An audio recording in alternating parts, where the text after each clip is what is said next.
Okay, चलिए, तो आती ड्रग्स 20 रुपए ऊपर फिलहाल 5.5% ऊपर 388 के लेवल्स पर, लेकिन ट्रेड लेने की सलाह नहीं है काबा साहब की ओर से।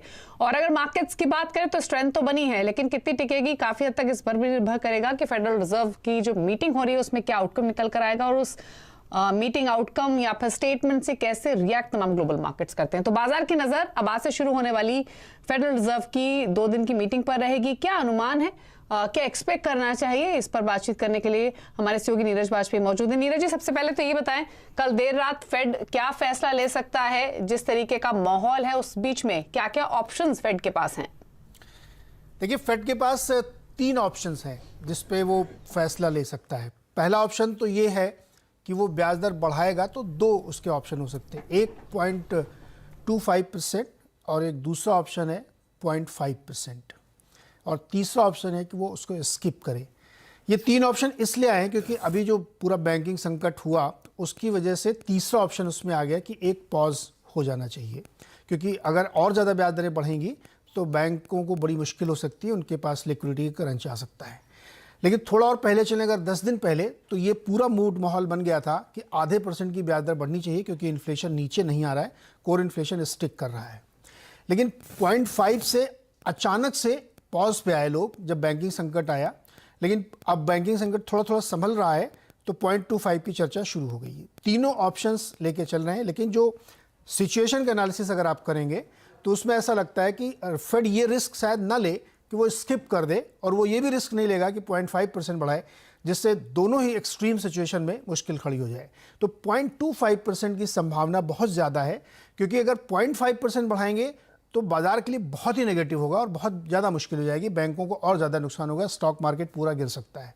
अगर वो नहीं बढ़ाते हैं, बिल्कुल स्किप कर जाते हैं, तो मार्केट हो सकता है उसको थोड़े समय के लिए रिजॉइस करे, लेकिन इन्फ्लेशन फिर बहुत तेज़ी से पलट के आएगा और ये भी एक तरीके से मार्केट के लिए नेगेटिव हो जाएगा फिर आने वाले समय में। तो ये दोनों ही एक्सट्रीम को छोड़ करके फेड हो सकता है बीच का एक रास्ता ले 0.25%, जो कि रीजनेबल भी लगता है और इन्फ्लेशन कंट्रोल करने में मदद भी करेगा। तो फिलहाल की स्थिति में 0.25 बेसिस पॉइंट का हाइक मोस्ट लाइकली नजर आ रहा है, लेकिन क्या डिसीजन आउटकम होगा, क्या स्टेटमेंट्स आएंगे, वो तो इंपॉर्टेंट होंगे ही। लेकिन नीरज जी, ये जो फिलहाल की स्थिति जो बनी है वो पूरी बैंकिंग संकट के इर्द गिर्द घूमती है, इसको भी समझना चाहेंगे कि एग्जैक्टली ये संकट कैसे इमर्ज हुआ, क्या यहाँ से, क्योंकि ये चिंताएं काफी हावी हो रही हैं कि क्या बैंक्स कोलैप्स करेंगे, यूके बैंक्स पर भी इसका असर दिख रहा है। तो एग्जैक्टली ये पूरा संकट जो इमर्ज हुआ है, इसमें विलन है कौन? विलन से पहले एक बार हमको ये समझना चाहिए कि बैंकिंग संकट दरअसल है क्या। देखिए, आमतौर पे जो बैंक का संकट होता है कि एनपीएस बढ़ जाते हैं, एसेट खराब होते हैं और डिफॉल्ट होने लगते हैं, तो फिर बहुत बड़ी संकट खड़ी होती है। दूसरा संकट ये होता है कि बैंकों के पास लिक्विडिटी नहीं है, यानी उनके पास कामकाज करने के लिए पैसे नहीं है क्योंकि डिपॉजिट निकल रहा है या अलग अलग रीजन से। तो इस बार का संकट जो है वो लिक्विडिटी का संकट है, ना कि एसेट क्वालिटी खराब होने। क्योंकि आपने कोई भी डिफ़ॉल्ट नहीं सुना होगा पूरी दुनिया में कि किसी बायर ने डिफ़ॉल्ट कर दिया, किसी बॉन्डर ने डिफ़ॉल्ट किया। डिफ़ॉल्ट नहीं हुआ है, लिक्विडिटी का संकट खड़ा हुआ। लिक्विडिटी संकट क्यों खड़ा हुआ, ये बहुत इंपॉर्टेंट है। तो पहली चीज़ तो ये एक रियायत है कि एनपीए का दिक्कत नहीं है, ये दिक्कत है लिक्विडिटी की। लिक्विडिटी की दिक्कत इसलिए हुई कि लगातार जो ब्याज दरें बढ़ी हैं उसकी वजह से बॉन्ड यील्ड बहुत ऊपर गई।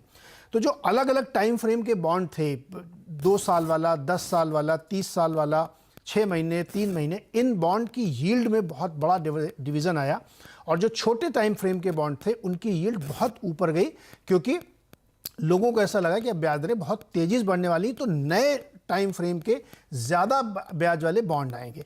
उसकी वजह से इन बॉन्ड की यील्ड बढ़ी, इन बॉन्ड में बिकवाली शुरू हुई। तो इससे जिन बैंकों ने इन बॉन्ड में पैसा लगा रखा था डिपॉजिट का, उसकी वजह से उनको मार्क टू मार्केट नुकसान होने लगा, क्योंकि वो होल्ड टू मैच्योरिटी तक वेट नहीं कर सकते थे।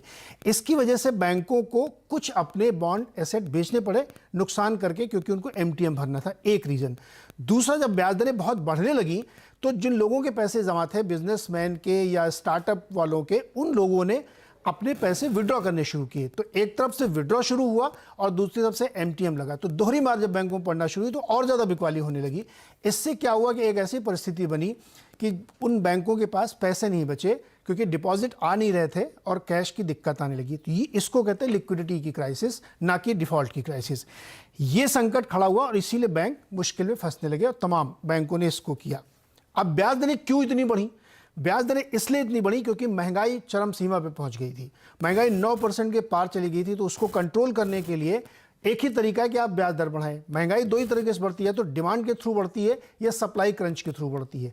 इस बार भी डिमांड के थ्रू कम थी, सप्लाई क्रंच के थ्रू ज़्यादा महंगाई बढ़ी, उसकी वजह से ब्याज दरें बढ़ानी पड़ी फेड को, तो इसलिए ब्याज दरें बढ़ी। अब महंगाई क्यों बढ़ी, यहाँ पे आपको असली गुनाहगार समझ में आएगा। महंगाई जो बढ़ी पूरी दुनिया में, खासतौर पे अमेरिका में, वो इसलिए बढ़ी कि आप अब से 2 साल पहले जाइए तो जो $55-60 का क्रूड था वो पहुंच गया $125 पे। तो एक तो पूरी दुनिया में एनर्जी कीमतें बहुत तेज़ी से बढ़ी, और उसका स्पाइरल इसलिए हुआ क्योंकि उसी समय कोरोना भी आया, जिससे बहुत हद तक सप्लाई डिसरप्ट हुई और तमाम प्रोडक्ट की, तमाम कमोडिटीज़ की कीमतें बढ़ना शुरू हो गई। इसी बीच में एक युद्ध भी शुरू हो गया रूस और यूक्रेन के बीच, तो सप्लाई में और ज़्यादा डिसरप्शन शुरू हुआ। तो ये जब सप्लाई डिसरप्शन शुरू हुआ, कीमतें बढ़ना शुरू हुई, बेइंतहा बढ़ना शुरू हुई, क्योंकि ये सप्लाई क्रंच की वजह से हो रहा था। तो बैंकों के पास, सरकारों के पास एक ही तरीका था कि इसमें और पैसा लोगों के हाथ में है जिससे वो उस महंगी चीज़ को खरीद सकें।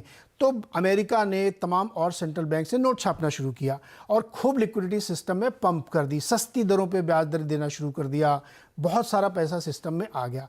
जब पैसा सिस्टम में आ गया तो महंगाई बढ़ने लगी, क्योंकि सप्लाई क्रंच थी। महंगाई बढ़ते बढ़ते बढ़ते काफ़ी बढ़ी और धीरे धीरे सप्लाई ईज होने लगी, तो लगा कि शायद महंगाई थोड़ी कम होगी। लेकिन इसी बीच एक और चीज़ हुई, थर्ड फेज जब आया चाइना में कोरोना का, तो वहां से सप्लाई और बुरी तरीके से रुकी। तो ये जो थर्ड राउंड वाला आया ना, इसने सबसे ज़्यादा मुश्किल खड़ी करी, क्योंकि सप्लाई बुरी तरीके से डिसरप्ट हो गई। तो जब एक बार सप्लाई डिसरप्ट हो जाती है और महंगाई ऊपर चले जाती है और आपके हाथ में बहुत पैसे आ जाते हैं खर्च करने के लिए, तो महंगाई को लाना मुश्किल होता है, क्योंकि जो कोर इन्फ्लेशन है अदर देन एनर्जी और फूड, वो एक बार ऊपर चली जाती है। तो इस पूरे संकट को अगर आप देखें तो ये कि वाइसेस सर्कल बनता चला गया कि महंगाई बढ़ी तो ब्याज दरें बढ़ी, तो फिर डिमांड बढ़ना शुरू हो गई, तो वो पूरा एक चक्र बनता हुआ चला गया। उस चक्र को तोड़ने में ये बैंक नाकाम रहे, ना फेड नाकाम रहा और सरकारें भी नाकाम रही। अब इसमें अगर आपको गुनाहगार तय करना है तो मैं ये कहूँगा कि फेड बिल्कुल भी इसका जिम्मेदार नहीं है।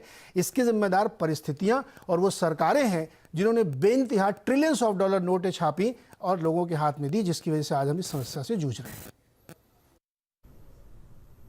बिल्कुल, और यही वजह भी है कि भले ही हमने ट्रबल्ड लैंडर्स के लिए वेरियस रेस्क्यू पैकेजेस आते हुए देखे, इस ग्लोबल फाइनेंशियल क्राइसिस को लेकर तमाम जो गवर्नमेंट्स हैं, रेगुलेटर्स हैं, वो एश्योरेंस दे रहे हैं, लेकिन डर अभी भी हावी है कि क्या ये एक और फाइनेंशियल क्राइसिस की शुरुआत तो नहीं। शुक्रिया नीरज जी, ये तमाम सरल भाषा में समझाने के लिए कि एग्जैक्टली ये संकट है क्या, कैसे इमर्ज हुआ और क्या परिस्थितियां हैं जिसकी वजह से ये पूरी सिचुएशन क्रिएट हुई है। शुक्रिया आपका। रुकने इसी के साथ एक ब्रेक के लिए, ब्रेक के उस पर कुछ और स्टॉक्स पे करेंगे बातचीत, साथ ही खिलाड़ी नंबर 1 का अपडेट भी आप लेकर आएंगे। जल्द वापस आते हैं।